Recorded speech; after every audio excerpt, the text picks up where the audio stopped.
So they have this statement, which is, again, it's so ironic and so hypocritical. Against abuse in the Muslim community. Oh, the female scholars network. Oh, the sheikhs got together. And they say this ayah at the beginning, you who believe uphold justice and bear witness to God, even if it's against yourselves. Oh, okay. They cite this ayah when they're attacking their competitors, their business competitors, and they spread lies because some guy wanted a second wife or he had a secret marriage. They go after him and issue statements and we're going to stand for justice even against ourselves. It wasn't yourself. It was your competitor. You just wanted to end the career of your competitor so you can make more money. The true preventative of these kinds of crimes and abuse is not liberal solution to, we need to surveil at every single moment. And by the way, the technology is being developed. You have the Neuralink.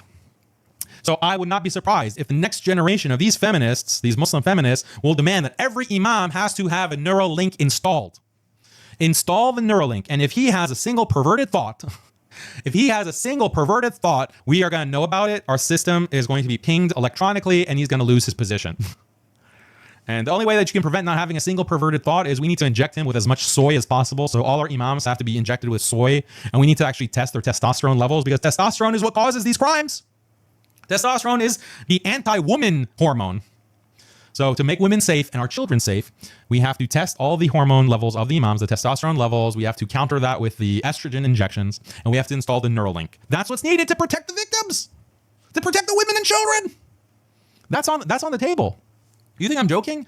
When I talk to these idiots, these students of knowledge, I'm like, okay, do you think that this is a solution? Like making a statement? Like, no, our solution is going to be that we track the telephones, the smartphones, and the laptops and the computers of all these Muslim imams and leaders. We track them and we get all the information.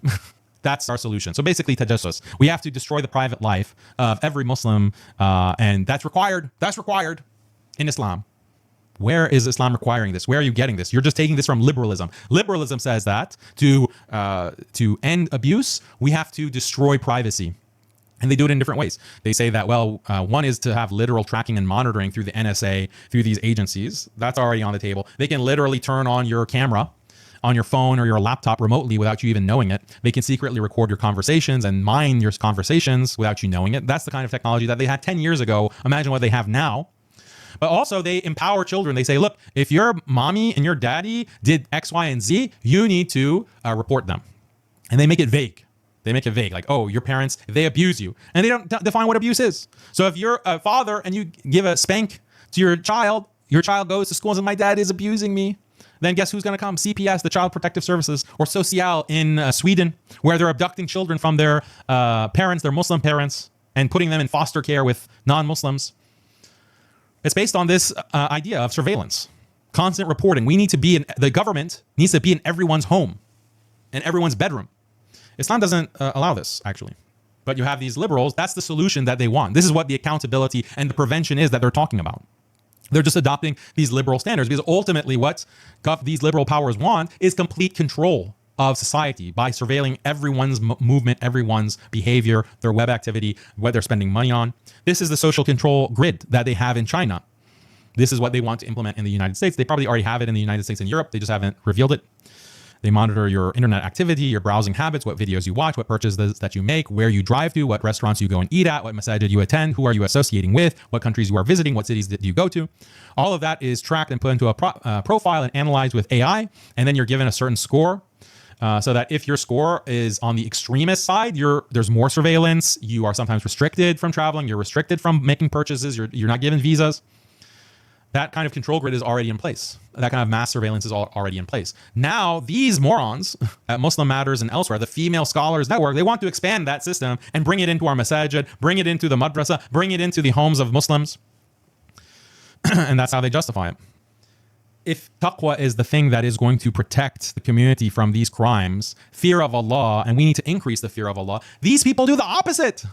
These compassionate imams are constantly eroding standards of taqwa in the Muslim community. And their reasoning for this? So how are they eroding it? They're saying we don't need barriers. We can have brothers and sisters facing each other, shoulder to shoulder, sitting in the conference, and men and women having a good time, coming and watching the celebrity sheikh give his heart-softening lecture. And we don't need to insist that women dress properly. And oh, you have no right to tell a woman how to dress. You have no right to shame the women. They're constantly, this is what is making them compassionate, quote unquote, right? That's what compassionate imam means. It means catering to people's desires in a false understanding of what compassion and mercy really is. So they're the ones who are constantly eroding standards of taqwa and increasing looseness, increasing disregard for hijab, standards of modesty, standards of religiosity and piety. They're the ones, and they do it explicitly. They do it deliberately, and they justify it. How? They say, well, we don't want to turn anyone away. We don't want to alienate anyone. We don't want to turn anyone away. We have to be welcoming. We have to be welcoming to everyone. If we say something judgmental, then people will get upset. So we can't lecture women on how to dress. We can't lecture brothers on don't attend these mixed gatherings. We can't put up barriers in our conference halls when it's our conference, when it's our lecture, when it's our event. We can't actually segregate and separate the genders. We can't do that. It'll turn people away. People will feel judged. That feeling of judgment is exactly the kind of taqwa we need to increase in the community, not decrease, you idiots. This is their hypocrisy. That they whine about abuse, they whine about these violations or alleged violations, and they want to make a statement, but their statement serves what? Only feminism and liberalism. Whereas the true Islamic solution, they are attacking and destroying and undermining every single day, brazenly, unapologetically. And if you call them out on it, they say, where did you study? You don't know, we know. You're an extremist. Do you see the way this works? Do you see the hypocrisy of the Dawah Mafia, these compassionate imams?